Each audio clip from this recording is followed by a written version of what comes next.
주악에 맞춰 하나님께 예배드리겠습니다.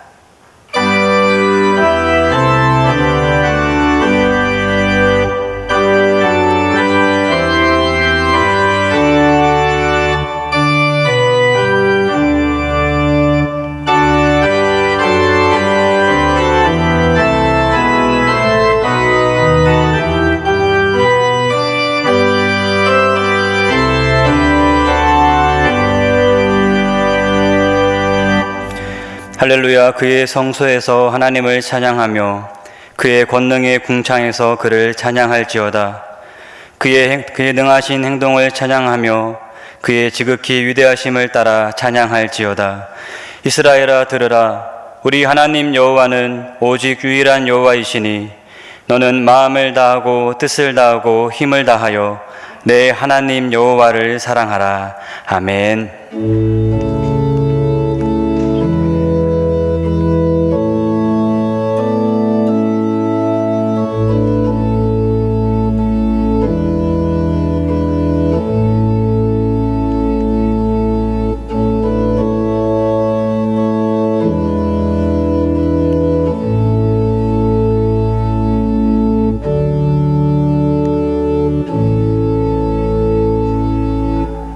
다 함께 일어나셔서 찬송가 79장으로 우리 하나님을 찬양하겠습니다.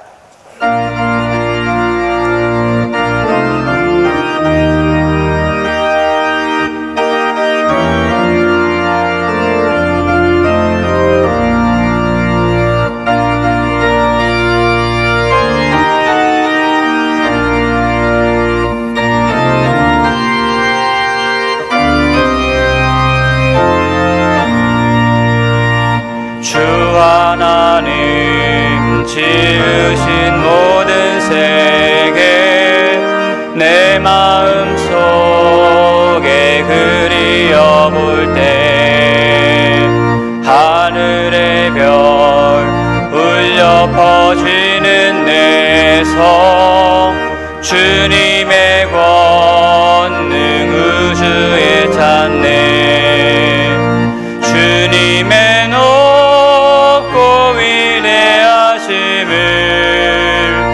내 영혼이 찬양하네. 주님의 높고 위대하심을 내 영혼이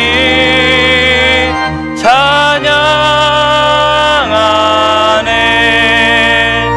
숲속이나 험한 산 골짜기에서 지저귀는 저 새소리들과 고요하게 흐르는 시냇물은 주님의 솜씨 노래하도다. 주님의 높고 위대하심을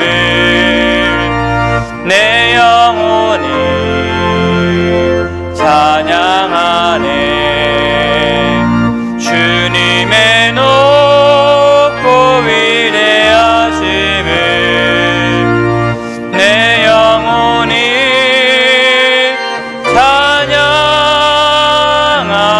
찬양하네. 주 하나님 독생자 아낌없이 우리를 위해 보내주셨네. 십자가에 피 흘려 죽으신 주 내 모든 죄를 대속하셨네. 주님의 높고 위대하심을 내 영혼이 찬양하네. 주님의 높고 위대하심을 내 영혼이 찬양하네.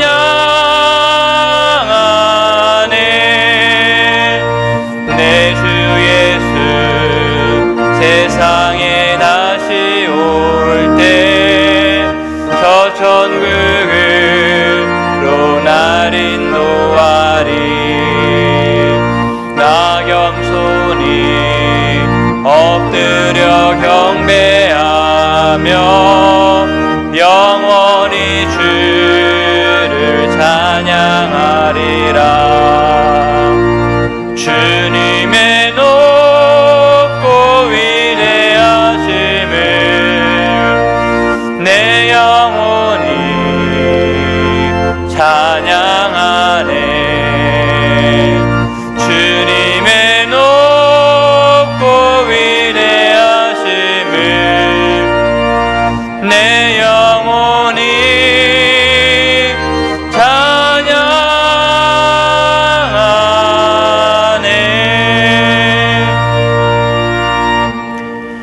세세무궁토록 홀로 영광 받으실 하나님 아버지 감사합니다.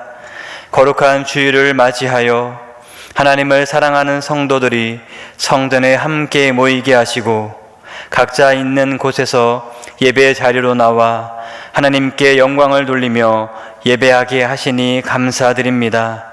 하나님을 사랑하는 마음을 담아 주 앞에 예배드리오니 주님 기쁘게 받아 주시옵소서. 하나님 앞에 예배하는 이 시간, 잠회하는 심령에는 평안을 주시고 연약한 심령은 굳게 세워주시고 우둔한 자들에게는 진리의 말씀을 충만하게 채워주셔서 지혜롭게 되는 그러한 예배가 되기를 소원합니다.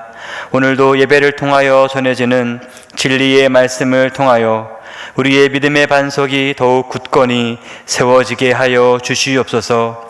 말씀을 통하여 낙심한 심령에게는 하늘의 신령한 위로가 넘쳐나게 하여 주시옵소서.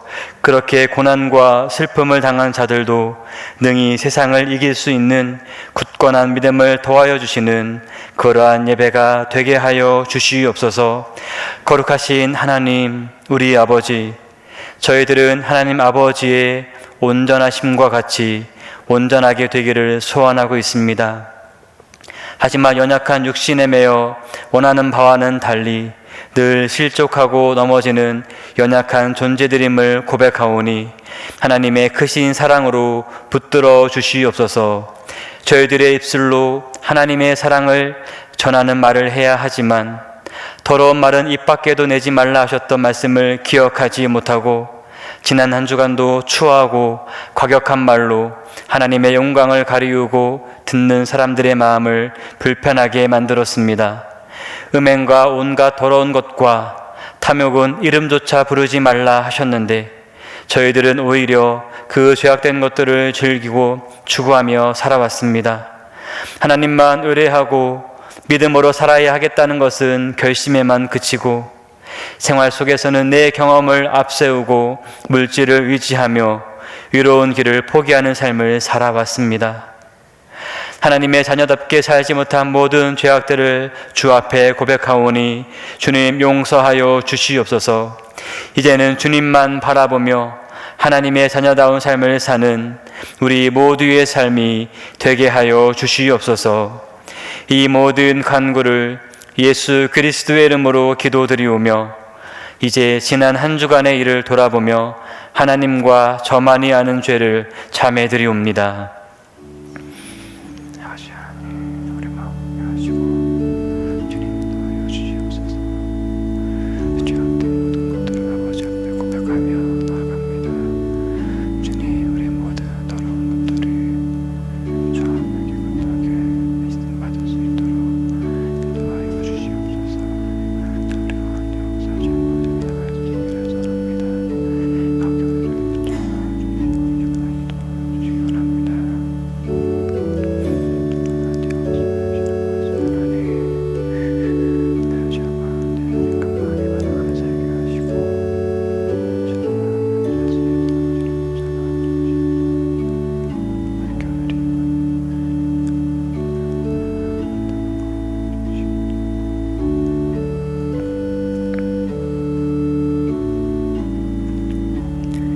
동이 서에서 먼 것 같이 우리의 죄가를 우리에게서 멀리 옮기셨으며 아버지가 자식을 긍휼히 여김같이 여호와께서는 자기를 경외하는 자를 긍휼히 여기시나니 그러므로 이제 그리스도 예수 안에 있는 자에게는 결코 정죄함이 없나니 이는 그리스도 예수 안에 있는 생명의 성령의 법이 죄와 사망의 법에서 너를 해방하였음이라. 아멘.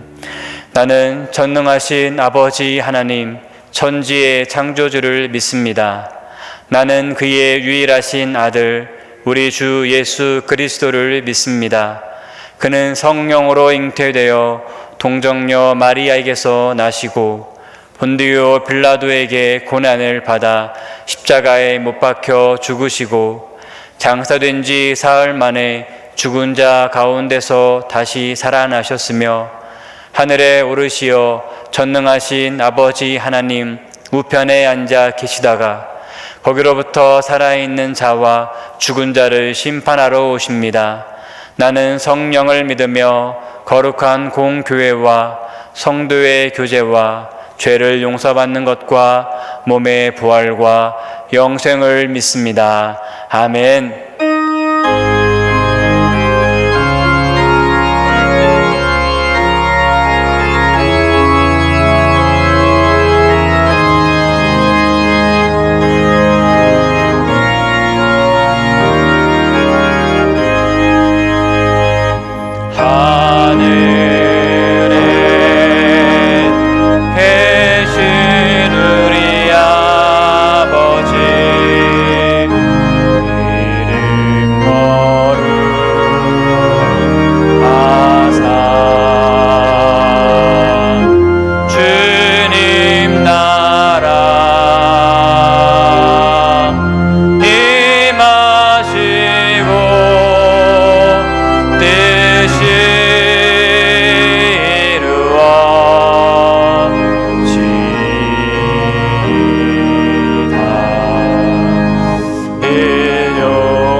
악에서 구원하소서.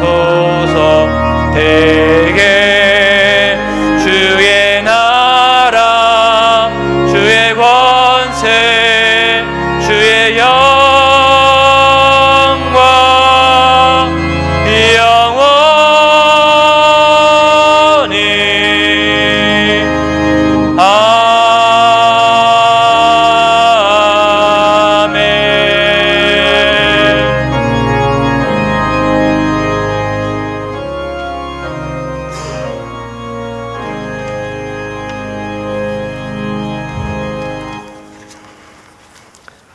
전능하신 하나님 아버지, 지난 한 주간 동안도 사망의 음침한 골짜기 가운데 피난처와 요새가 되어주시고 사랑의 날개 아래 보호하여 주사 의뢰하는 하나님 되어주셔서 참 감사를 드립니다.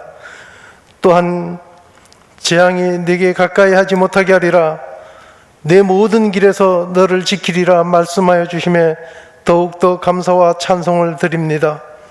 아울러 코로나19 전염병의 올무로 인해 온통 뒤틀려버린 일상 가운데서도 변함없는 사랑으로 성도들의 안전을 하게 지켜주시고 거룩한 주의를 허락하사 각 가정과 처소에서 구별하여 신령과 진정으로 예배드리게 하셔서 또한 감사를 드립니다. 오직 주님만이 생명의 주인 되심을 깨닫고 뜻과 정성을 드리는 진정한 예배, 감격과 결단이 넘치는 예배되게 인도하여 주시옵소서. 주님, 코로나19가 길어짐으로 인해 성도들의 신앙이 나태하지 않게 하시고 어느 한 사람도 이 기간 동안에 영적인 침체가 없도록 붙들어 주시길 바랍니다. 또한 우리를 하나님의 영으로 충만하게 하사 불안과 걱정, 근심을 걷어내고 오직 주님의 말씀에만 기울일 수 있도록 붙들어 주시길 바랍니다. 또한 코로나19를 빨리 물리쳐 주사 더 이상 목숨을 잃지 않게 하시고 무너진 경제도 속히 회복되게 하사 세상 사람들이 주님의 전능하심을 깨닫고 주님께 돌아오는 회복의 기회가 되게 하여 주시옵소서. 아울러 치료와 방역에 힘쓰고 있는 의료진과 공무원들을 지치지 않게 건강도 지켜주시길 바랍니다. 주님, 우리 명선교회를 사랑하사 주신 사명에 따라 땅 끝까지 복음 전파의 사명을 이루는 교회로 세워주셔서 감사를 드립니다. 온 성도들이 가와 만사성을 이루어 주신 사명과 비전을 위해 열심히 달려가게 하여 주시옵소서. 또한 사기 사역의 목표인 러브 피플을 삶의 현장에서 온전히 이루어 지역과 나라를 살리고 세우는 교회 되게 하여 주시옵소서. 주님, 우리에게 우모와 비전 센터를 허락하여 주셔서 감사를 드립니다. 이것을 통해 어린 학생들과 성도들이 주님의 비전을 발견하고 세상의 것만 바라보던 눈이 세상을 주관하시는 하나님의 통치하심을 바라보는 거룩한 영안이 열리는 공간이 되게 하여 주시옵소서. 또한 믿음의 눈을 들어 내 안에서 역사하시며 사망과 어둠의 권세를 물리치신 주님을 발견하게 하사 능력 있는 하나님의 백성으로 살아가게 하여 주시옵소서. 해외 선교지에서 수고하시는 선교사님들을 지키사 영육간에 강건하게 하시며 성령 충만케 하사 기도하고 하며 전하는 하나님의 말씀이 그 땅 가운데 뿌리 내려 열매 맺게 하시며 사탄의 위험과 악의 세력이 가까이 하지 못하게 지켜주시길 바랍니다. 주님, 우리나라를 붙들어 주시길 바랍니다. 이 땅 가운데 신실하신 하나님의 공의가 뿌리 내리게 하사 모든 위선과 편견을 버리고 정의와 공의가 넘치는 정직한 나라 되게 하여 주시옵소서. 주님을 두려워하는 나라 되게 하여 주시옵소서. 북한 정권도 하나님을 두려워하는 그러한 나라 되게 하여 주시옵소서. 온라인 가정예배 학교를 통해 성도들의 가정이 온전한 예배로 바르게 세워지게 하여 주시옵소서. 또한 이번 15일 우리 교회에서 경기노회가 열립니다. 성노회가 되게 하사 하나님이 원하시는 뜻이 이루어지는 노회 되게 하여 주시옵소서. 이 시간 담임 목사님 말씀 들고 단에 섰습니다. 영육간에 늘 강건하게 하시며 성령 충만케 하사 전하시는 말씀 가운데 기름 부어주사 우리에게 능력이 되게 하시고 위로가 되게 하사 새벽 이슬 마음을 적시는 은혜의 말씀이 되게 하옵소서. 병상에 있는 성도들의 기도를 들으사 속히 회복되게 하시며 경제적 어려움에 처한 성도들을 축복하사 함께 기쁨으로 예배하게 하여 주시옵소서. 정성으로 드리는 형제들의 찬양을 받으사 홀로 영광과 높임을 받으시길 바랍니다. 이른 아침부터 교회를 위해 봉사하는 모든 성김의 손길을 위해 축복하여 주시길 바라오며 해외와 군대에 나간 성도들의 건강을 지켜주사 동일한 은혜가 넘쳐나게 하여 주시옵소서. 우리의 참 목자 되시며 변함없는 사랑으로 우리의 허물까지도 끝까지 사랑하여 주시는 우리 주님 예수 그리스도의 이름으로 간절히 기도드리옵나이다. 아멘.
여러분 평안하셨습니까?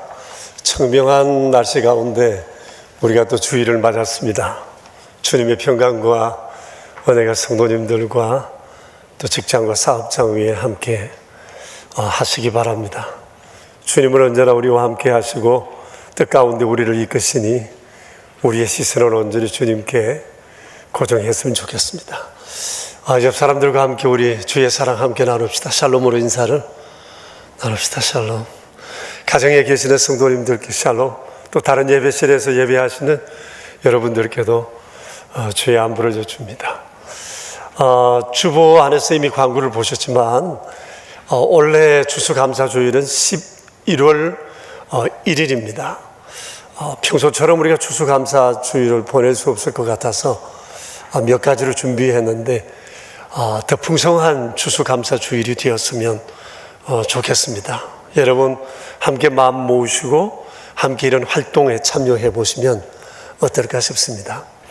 다음 주일쯤 되면 우리 교회 학교 아이들 교회 와서 예배 드릴 수 있지 않을까 그런 기대를 해봅니다.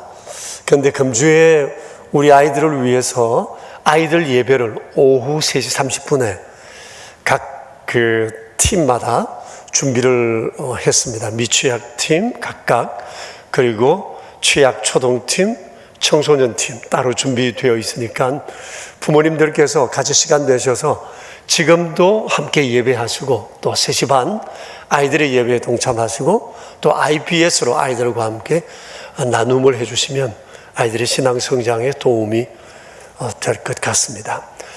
오늘 3부 예배 때 찬양은 2부 때도 했는데 우리 황은초 자매가 찬양을 준비했습니다. 은혜로운 찬양을 통해 우리의 마음도 함께 주께 드려질 수 있게 되길 바랍니다.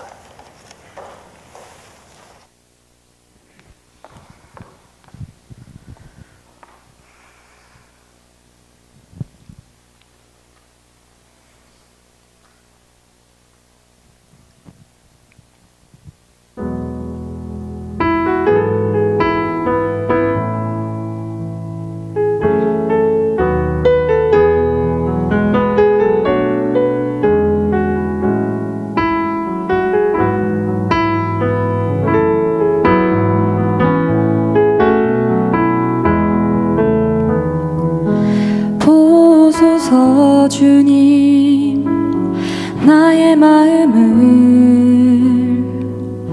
선한 것 하나 없습니다. 그러나 내 모든 것 주께 드립니다. 사랑으로 안으시고 날 새롭게 하소서. 보소서 주님 나의 마음을 선한 것 하나 없습니다. 그러나 내 모든 것 주께 드립니다. 사랑으로 안으시고 날 새롭게 하소서. 주님 마음 내게 주소서.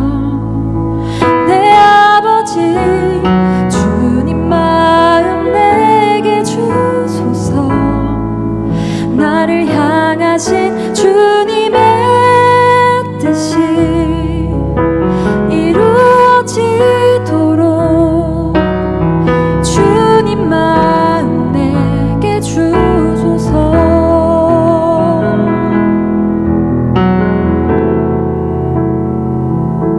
보소서 주님 나의 마음을 선한 것 하나 없습니다.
주소서.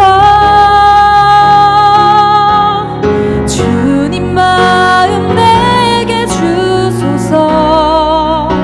내 아버지 주님 마음 내게 주소서.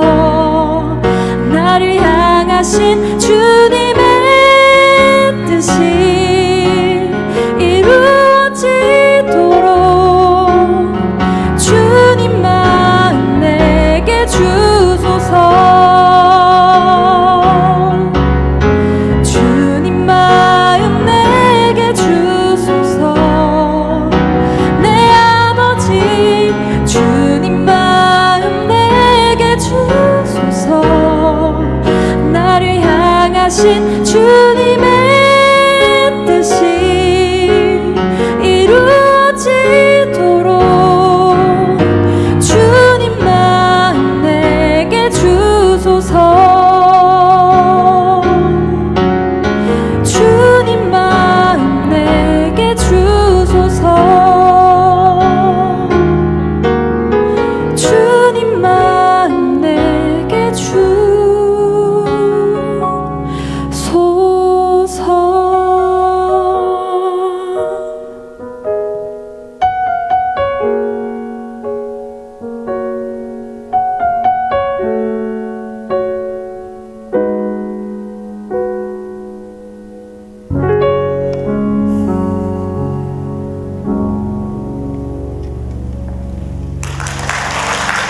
아멘. 감사합니다.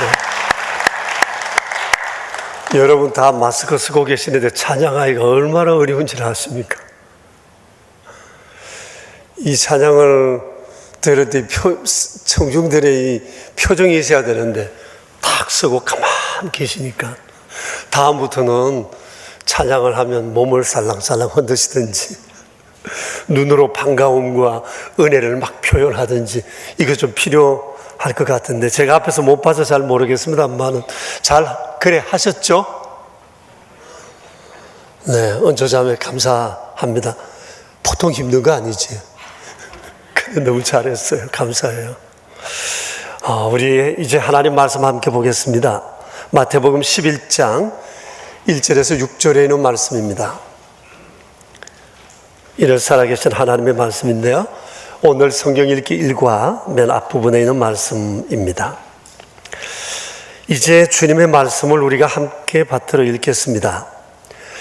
예수께서 12 제자에게 명하시기를 마치시고 이에 그들의 여러 동네에서 가르치시며 전도하시려고 그 길을 떠나가시니라.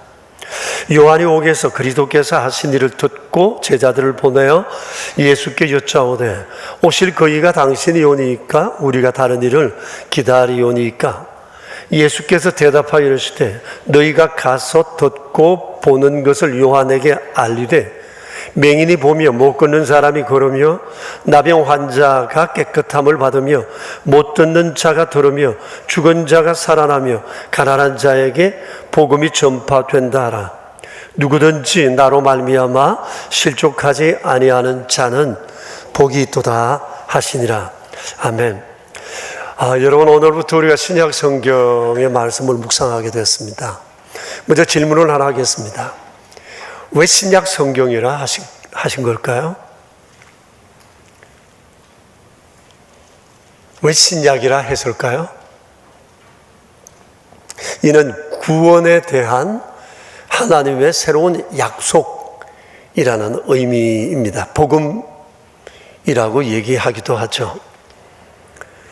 하나님께서 우리에게 주신 구원의 새로운 약속의 핵심되는 내용은 뭘까요?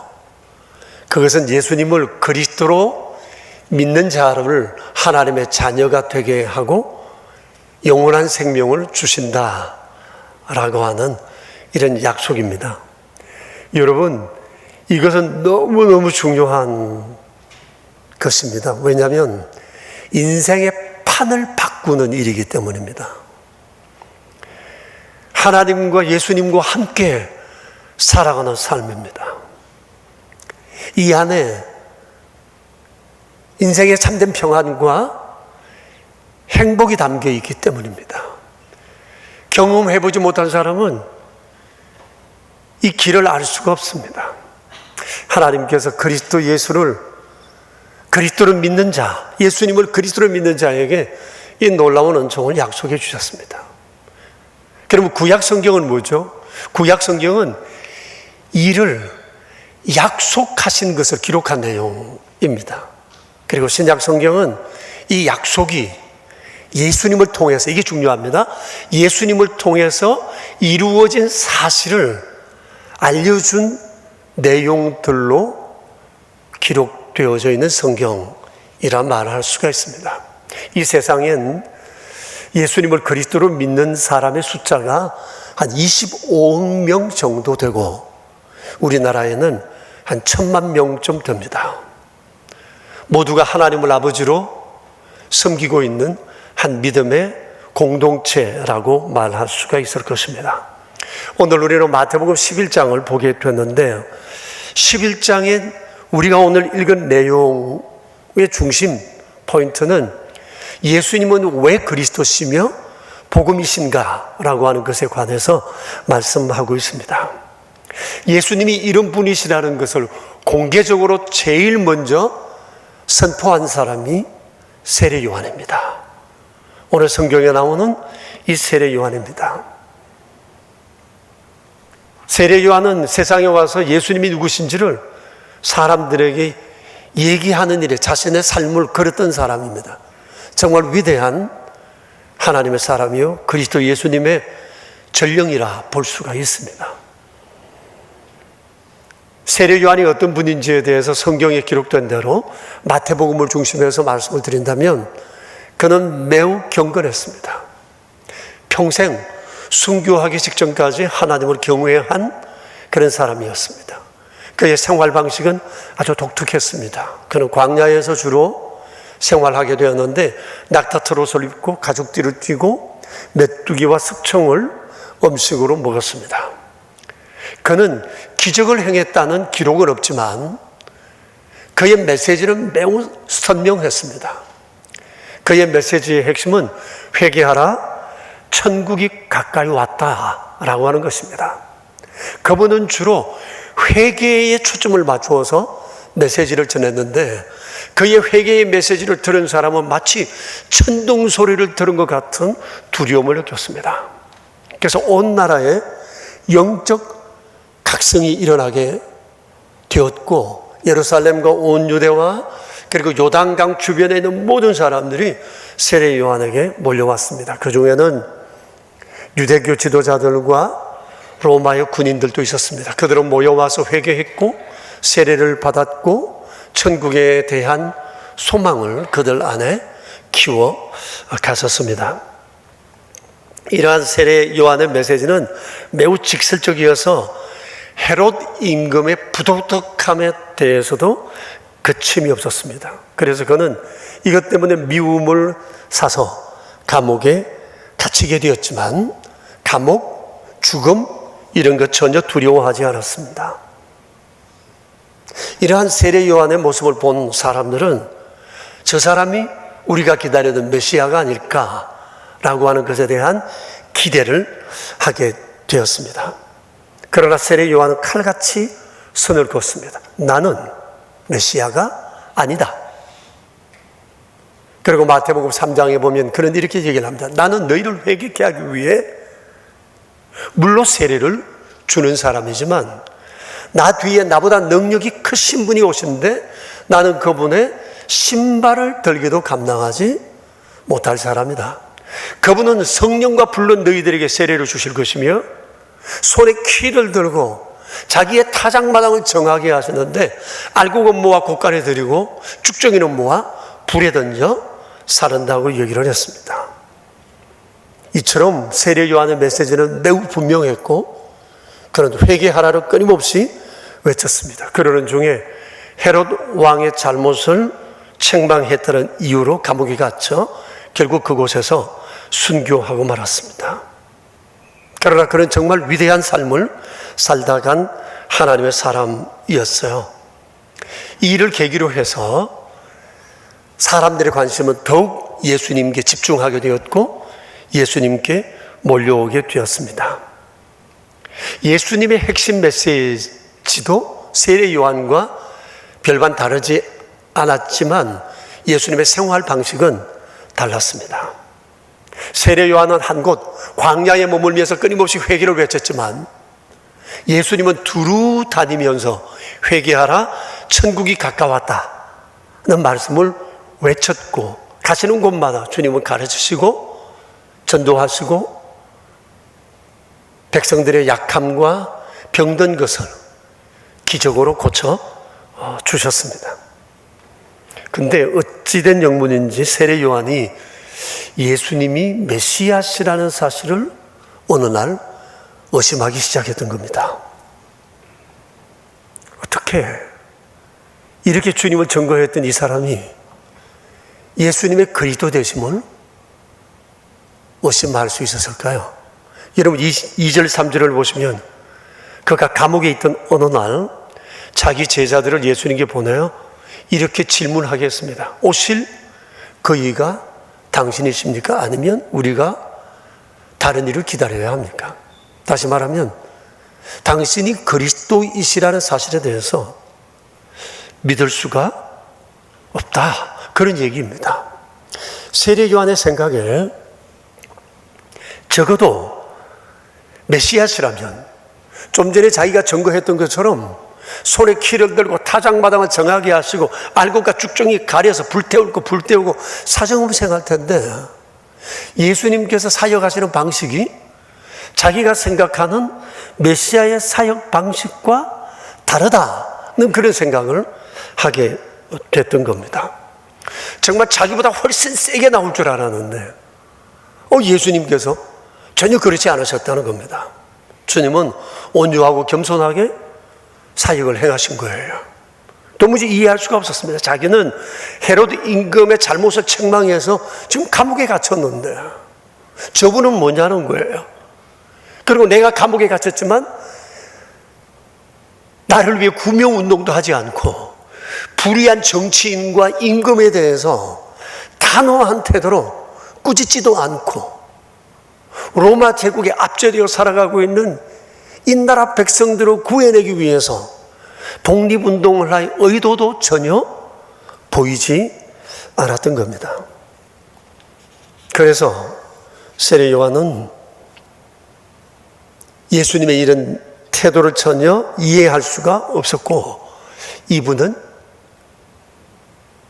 우리가 기다리던 메시아가 아닐지도 모른다라고 하는 의문을 가지게 된 것입니다. 여러분 어떻게 생각하세요? 세례 요한이 예수님을 의심한 것에 대해서 우리가 이해하지 못하는 것은 아니지만 이것은 세례 요한의 전적인 편견에서 비롯된 오해요, 불신앙이라고 말할 수가 있습니다. 자기가 생각하는 메시아의 일하시는 방식이 자기가 생각하는 것과 다르다.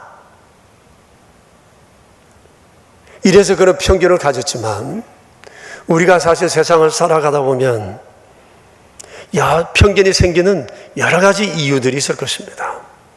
그리고 그는 지금 감옥에 갇혀 있다 보니까 마음이 많이 복잡했을 것입니다. 사람이 사실 형편이 어렵거나 또 자신의 삶이 잘 풀리지 않거나 원하는 것을 제대로 성취할 수 없을 때 우리는 때로 믿음에 대해서 회의가 생기고 내가 믿는 주님에 대한 의구심 같은 것이 생길 수도 있습니다. 정말 주께서 나를 사랑하시는 걸까? 내 기도를 들으시는 거 맞나? 정말 나와 함께 하신다는 그 약속이 진정일까? 이런 생각들이 우리 안에 들어오면서 영적 침체에 빠질 수 있습니다. 여러분 세례 요한도 아마 그와 비슷한 상황이지 않았을까? 그렇게 생각이 되어집니다. 그런데 여러분, 환경이 어렵다고 해서 편견을 가진다? 이게 말이 되는 걸까요? 정말 그런 것일까요? 반드시 그런 것은 아니라고 생각합니다. 세례 요한이 예수님께 편견을 가진 것은 환경의 어려움이라고 하기보단 하나님과 예수님에 대한 그의 무지함에서 비롯된 오해라고 말할 수가 있습니다. 그는 예수님에 대해서 충분히 알지를 못했습니다. 그래서 이런 오해가 생긴 겁니다. 내가 그를 믿는다면 주변에서 무슨 말을 해도 그에게 대해서 오해할 이유가 없는데 내가 그에 대한 확신이 서지 않으니까 이런 여러 가지 정황들이 그의 마음을 흔들어 놓았다고 말을 할 수가 있습니다. 환경이 반드시 편견을 가지는 것은 아닙니다. 영적 침체를 가져오는 것은 더더욱 아니라 말을 할 수가 있습니다. 지난주에 여러분 느헤미야에서의 말씀을 우리가 보지 않았어요? 성벽을 재건하는 일이 쉬운 일 아니었지 않습니까? 백성들이 참 어려웠죠.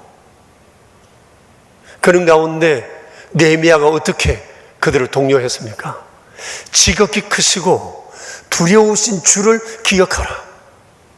이 말씀이 그들 속에 꽂힐 때 오합지졸 같았던 이 사람들, 조그마한 환경에도 막 흔들렸던 이들, 해야 되겠다는 일들을 포기할 수밖에 없는 이런 상황 속에 있었던 사람들이 힘을 얻고 140년 동안 어느 누구도 못했던 그 일을 52일 만에 기적처럼 해내지 않았습니까? 환경이 문제가 아닙니다. 내가 무엇을 믿고 바라고 있는가라고 하는 것이 중요합니다. 이와 비슷한 것이 바로 모세였지 않습니까? 8세배. 그가 삶의 새로운 동력을 얻게 되고 용기와 담대함을 얻은 것은 하나님에 대한 새로운 이해였습니다. 그 믿음이 그로 하여금 전혀 다른 삶을 살게 했다고 볼 수가 있습니다. 세례 요한이 갑자기 이렇게 마음이 흔들렸던 이유는 환경 때문이 아니라 예수님에 대한 부족한 인식이었습니다. 부족한 믿음이었습니다. 그래서 그는 편견을 가지게 되었던 것입니다. 성도 여러분, 우리도 살아가면서 이런 편견들을 가질 수 있는데 혹 이런 편견 내게 없습니까? 예수님께서는 자신에 대해서 편견을 가지고 그리스도가 아니라고까지 생각하는 이 사람에 대해 이렇게 대답해 주셨습니다.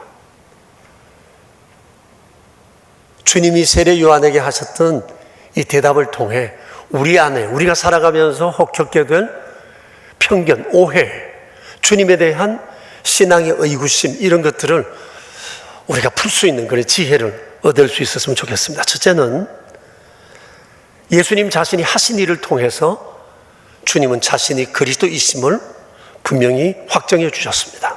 여러분 4절 5절을 보십시오. 주님이 이렇게 말씀하십니다. 너희가 가서 듣고 보는 것을 요한에게 말해라. 맹인이 보며 못 걷는 사람이 걸으며 나병 환자가 깨끗함을 받으며 못 듣는 자가 들으며 죽은 자가 살아나며 가난한 자들에게 복음이 전파된다 하라. 여러분 여기 6가지 표적에 대해서 말씀하셨는데 이 표적은 구약 성경에서 예언하기를 메시아가 오시면 이런 일이 일어나게 될 것이라고 약속하신 것입니다. 그런데 예수님께서는 지금 말씀하세요. 이 일이 바로 너희들 보는 바와 같이 나를 통해 일어나고 있지 않은가? 그러므로 너희가 이것을 세례 요한에게 가서 전해주라는 겁니다. 그러면 세례 요한은 알아먹고 내가 메시아인 줄 알게 될 것이라고 말씀하셨습니다.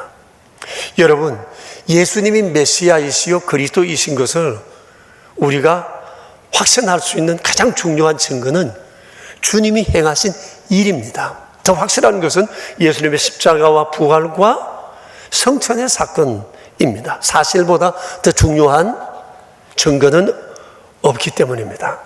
여러분, 예수님은 나의 구주이십니까? 예수님이 나의 주님 맞습니까? 어떻게 예수님이 그리스도이신 것을 알 수 있습니까? 성경에서 말씀하신 바대로 주님이 행하신 일을 통해 우리는 예수님이 그리스도시라는 사실을 알게 되는 거예요. 예수님은 의심하는 세례 요한에게 그렇게 말씀하셨습니다.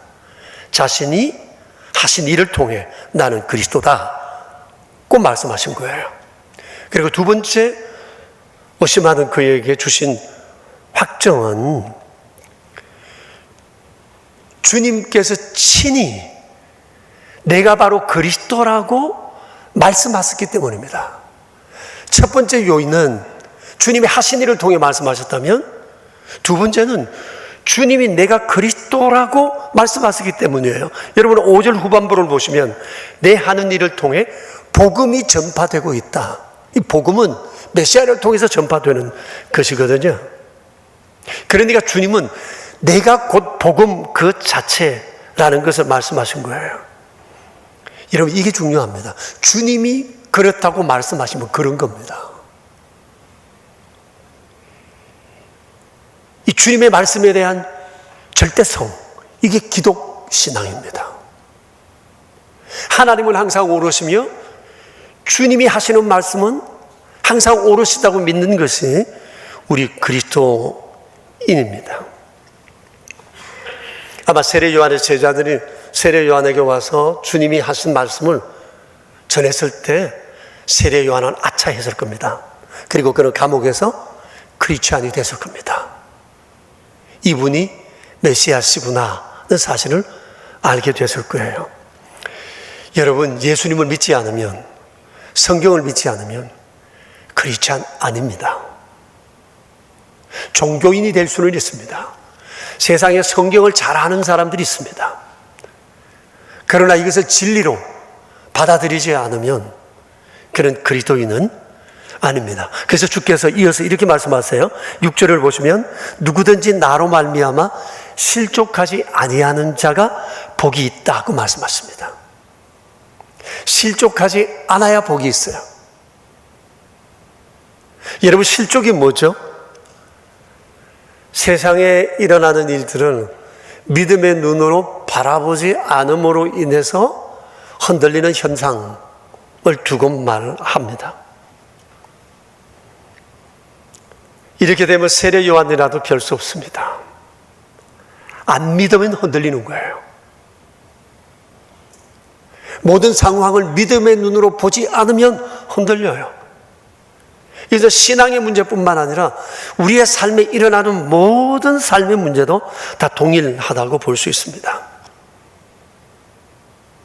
세상에 일어나는 일과 내 삶에 일어나는 일들을 믿음의 눈으로 보지 않으면 맨날 불평, 불만, 의심 속에 살아갈 수밖에 없어요. 그러나 여러분 우리가 압니다. 보이는 현실 넘어 보이지 않으나 분명히 존재하셔서 세상의 모든 일들을 섭리하시는 하나님의 손길을 우리는 알고 있습니다. 지난 9개월 동안 우리는 구약 성경을 통해서 바로 이것을 훈련했습니다. 영적 시각. 구약에 나오는 수천 년 동안 있었던 수많은 사건을 보세요. 어느 사건, 역사의 순간 하나님의 개입이 없었던 것이 있는가? 사람이 마음대로 하는 것 같은데 아니었어요. 하나님 마음대로 하셨어요. 배후에 주님이 계셨어요. 토인비라는 사람에 대한 얘기를 제가 여러 번 했는데 전 그분이 한 이 얘기가 너무너무 좋아요. 토인비가 역사 연구를 했잖아요. 오랫동안 역사 연구를 했는데 그분의 역사 연구의 마지막 결론이 뭐예요? 다 하나님 마음대로 하시더라는 겁니다. 난 이 얘기가 너무 좋습니다. 여러분 이분이 성경에 대한 이 역사 섭리를 이렇게 한마디로 요약했어요. 다 하나님 마음대로 하시더라. 이분이 역사 연구를 시작할 때만 해도 무신론자였어요. 근데 역사 연구를 하는 중에 크리스찬이 되었습니다. 회심했습니다. 변화되었습니다. 하나님의 섭리를 부인할 수가 없었던 겁니다. 여러분, 세상에 사람 서로 있지 않습니다. 다 하나님 서로 있습니다. 저절로 되어가는 것 아니에요. 하나님께서 섭리하시는 겁니다. 세상은 명망가들의 힘에 의해서 굴러가지 않습니다. 하나님이 하십니다. 인간의 권모술수로 모든 것을 다 이룰 수 있다 싶은데 그렇지 않습니다.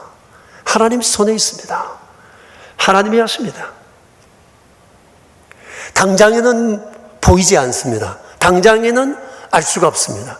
그래서 사람들은 모든 것이 자기 손에 있는 줄 알고 내가 힘쓰고 애쓰면 되는 줄 압니다. 그렇지 않습니다. 성경은 우리에게 분명히 말씀하십니다. 하나님의 역사의 주관자시라는 사실은, 흥망성쇠를 주관하시는 분이라는 사실은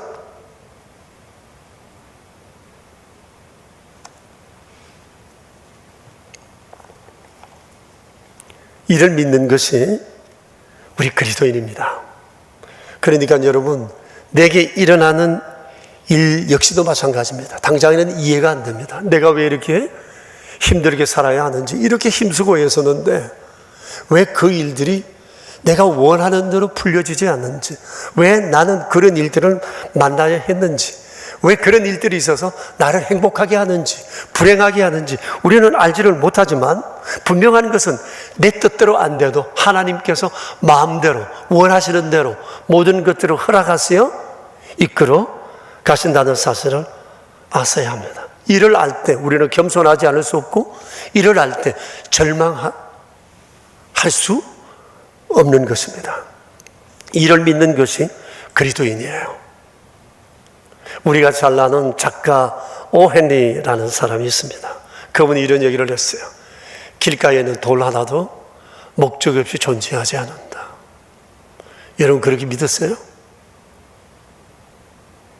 그렇다면 이 세상에 일어나는 일, 내 삶 속에 경험되어지는 모든 일들이 목적 없이, 하나님과 상관없이 일어난다고 생각할 수 있겠습니까? 이 영적인 시각이 매우 중요합니다. 이런 사람이 주님은 복이 있다 말씀하세요. 어떻게 우리가 이 영적 시각을 가질 수 있을까요? 인간의 의지로 될까요? 아닙니다. 예수님 하시는 말씀처럼 듣고 보는 것이 반복됨으로 이게 가능해지는 거예요. 세례 요한이 지금 의심하고 있어요. 그의 편견을 깨뜨리는 길은 하나밖에 없습니다. 너희가 가서 듣고 본 것을 말해주라는 겁니다. 그런 중에 세례 요한의 변화가 일어나는 겁니다. 그 길밖에 없습니다. 세상 역사가 의심될 때, 내 삶에 하나님의 손길이 의심될 때 성경을 붙드세요. 성경을 보셔야 합니다. 성경을 듣고 보는 중에 우리의 눈이 열립니다. 세상을 보는 눈이 열립니다. 이게 하나님 손에 있다는 확신을 알게 되고, 다 하나님 마음대로 하시는구나 하는 것에 대한 강한 믿음을 갖게 된다는 사실입니다. 여러분, 세례 요한이 중간에 잠깐 흔들렸던 것은 매우 유감이지만, 역사엔 예수님을 그리스도로 구주로 믿은 이들의 얘기가 무수히 많습니다. 제가 그 중에 몇 가지만 말씀드린다면, 세례 요한 이후에 예수님의 제자들의 고백을 들어보세요. 예수님이 어느 날 제자들과 함께 빌립보 지역으로 가시다가 그들에게 물었습니다. 너희는 나를 누구라 하느냐? 제자들이 이구동성으로 말하고 싶었는데 베드로가 나서서 먼저 얘기합니다. 주는 그리스도시요 살아계신 하나님의 아들이십니다. 그런데 여러분, 이렇게 고백한 예수님의 제자들 중에 상당수가 세례 요한의 제자들이었습니다. 잠깐만요. 죄송합니다. 그런데 이들 중에는 지금 감옥에 있는 세례 요한의 부탁을 받고 예수님께 와서 당신이 그리스도가 맞습니까? 라고 질문했던 사람들도 있었을 것입니다. 그런데 어떻게 이들이 이렇게 바뀐 것일까요? 이유는 하나입니다. 예수님을 만나 예수님으로부터 듣고 보는 중에 이들의 심령의 변화가 일어난 것입니다. 그들도 세례 요한과 같은 주님에 대한 편견을 가지고 있었지만, 주님을 만나 듣고 보는 중에 그들 안에 예수님을 그리스도로 볼 수 있는 눈이 열리게 된 겁니다. 하나님의 역사 섭리를 믿게 되었던 겁니다. 보고 듣는 거, 이거 굉장히 중요합니다. 세례 요한은 이것이 불충분했습니다. 그래서 그는 예수님에 대해서 오해했던 겁니다. 그리고 예수님을 십자가에 못 박았던 로마의 관원들과 백부장을 보세요. 그들이 예수님께 되어진 여러 가지 일들을 보면서 그들이 심히 두려워하며 이런 고백을 합니다. 그는 진실로 하나님의 아들이었도다. 여러분, 이 무신론자들의 삶에 어떻게 이런 변화가 일어났을까요?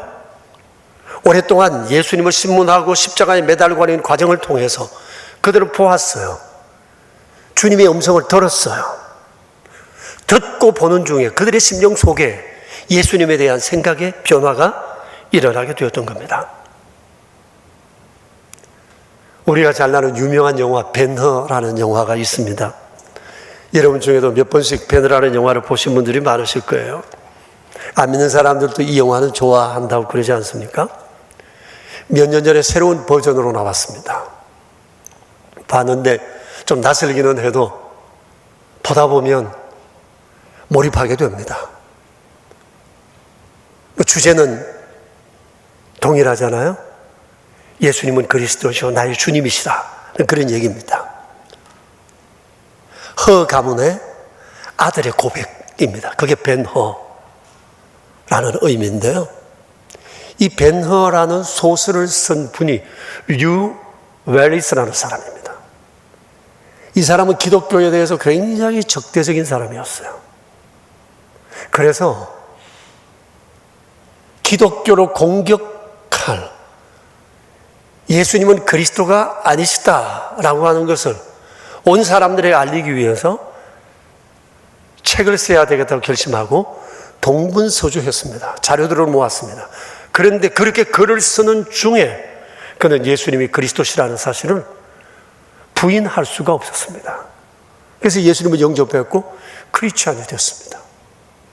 그리고 나서 그 사람이 쓴 책이 벤허입니다. 어떻게 이 사람이 이런 삶의 변화가 생겼을까요? 예수님에 관한 것을 듣고 보는 중에 그의 삶 속에 놀라운 변화가 생긴 겁니다. 여러분, 우리의 믿음을 굳세게 하는 것, 우리 안에 있는 신앙에 대한 편견을 없애는 것, 그것은 성경을 자주 듣고 자주 보는 그 길 외엔 다른 길이 없습니다. 여러분, 우리는 성경을 듣고 보는 중에 예수님이 그리스도시요 복음이라는 사실을 우리는 알게 되었습니다. 이 사실을 믿는 자에게 복이 있습니다. 우리가 이렇게 믿는 이유는 뭐예요? 성경에 예수님이 이런 삶을 사셨다는 것을 증거하고 있고 예수님께서 친히 스스로 나는 그리스도라고 말씀하고 있기 때문입니다.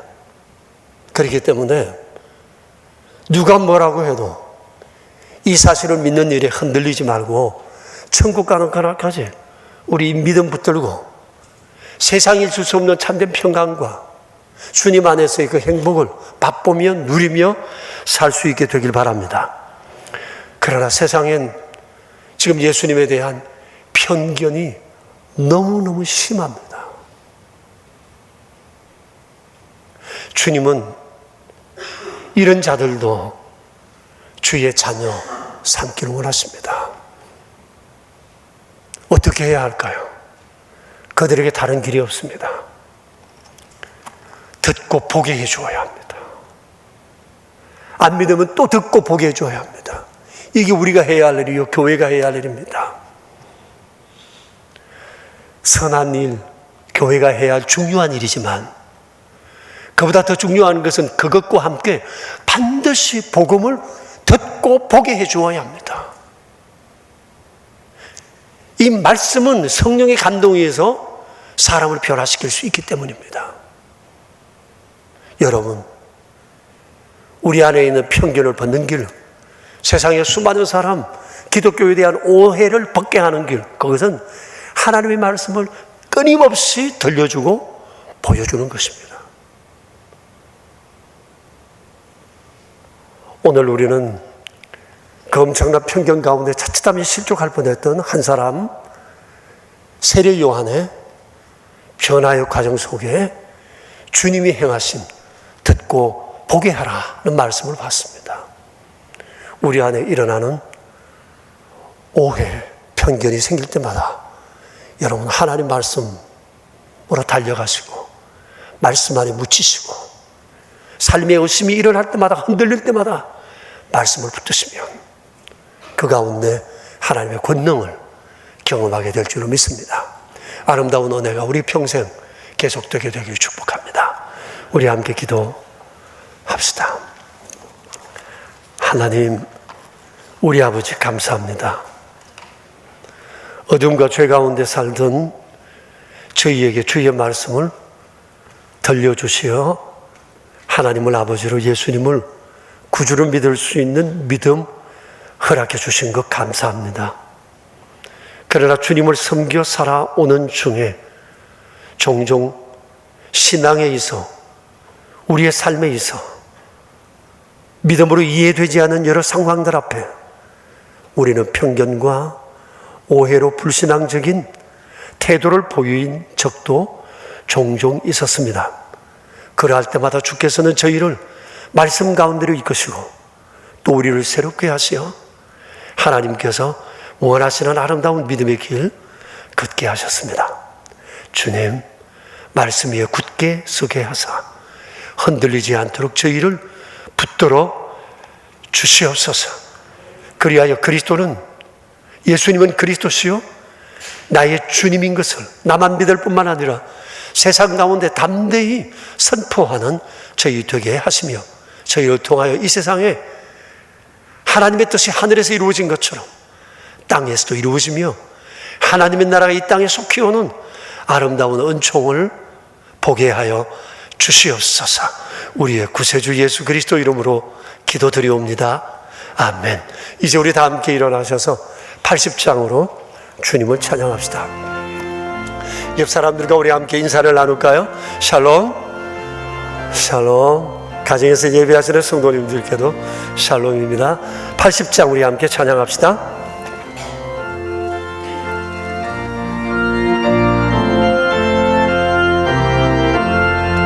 천지에 있는 이름 중 귀하고 높은 이름, 주 나시기 전 지으신 구주의 이름 예수. 주 앞에 내가 엎드려 그 이름 찬송함은 내 귀에 들린 말씀 중 귀하신 이름 예수. 주 십자가에 달릴 때 명패에 쓰인 대로 저 유대인의 왕이요 또 우리 왕이시라. 주 앞에 내가 엎드려 그 이름 찬송함은 내 귀에 들린 말씀 중 귀하신 이름 예수. 지금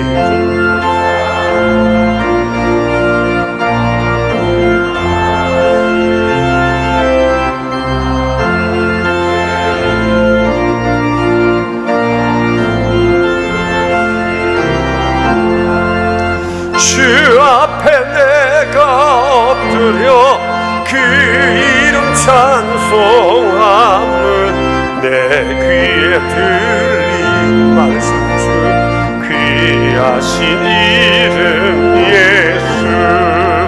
주 예수께서 영원히 어제나 오늘이나 그 이름으로 잡복을 내리신다. 주 앞에 내가 엎드려 그 이름 찬송함은 내 귀에 들린 말씀 중 귀하신 이름 예수.